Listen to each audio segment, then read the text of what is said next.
के बाद होते हैं। अब 5 साल के बाद 5 साल हो गए। अब सारे भारतवर्ष में लोकसभा के चुनाव होने जा रहे हैं। 543 सीटें होती हैं लोकसभा की। वैसे तो 545 हैं। 2 MP ऐसे चुने जाते हैं जो एंग्लो इंडियन, अंग्रेज हैं, भारत में रहते हैं, उनको प्रतिनिधि नहीं मिला तो 2 MP ऐसे चुने जाते हैं।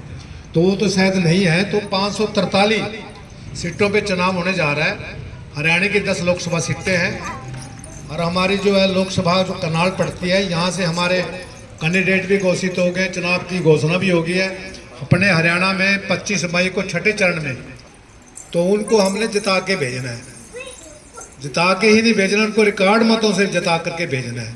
जैसे भी मामन जी कह रहे थे, संजय भाटिया जी को हमने इंद्री हल्के से 98,000 वोट दिला करके उनको दूसरे हल्कों से भी इतनी वोट मिली है और उनकी जो है भारतवर्ष में 2nd नंबर की जीत रही है। क्या रही है?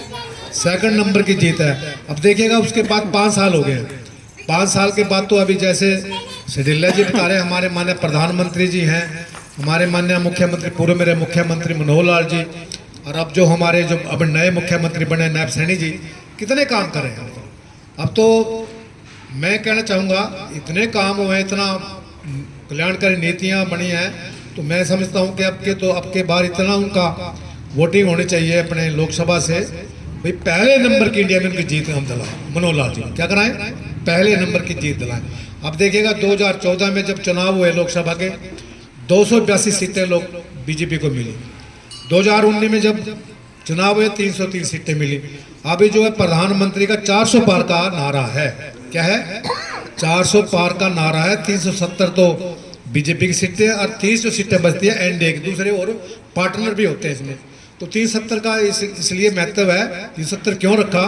क्योंकि धारा 370 हटाई ना, ताकि हमें हमेशा हमेशा के लिए जो एक कलंक था देश पे, उस धारा 370 को हटाने का काम करा, ताकि हमेशा हमेशा उसको याद रखें। ठीक है ना? इसलिए ये 370 और 400 का नारा लगाया गया। तो ये कैसे हम इसको नारे को हम कैसे इसको कंप्लीट कर पाएंगे, वो आपके बदौलत होगा।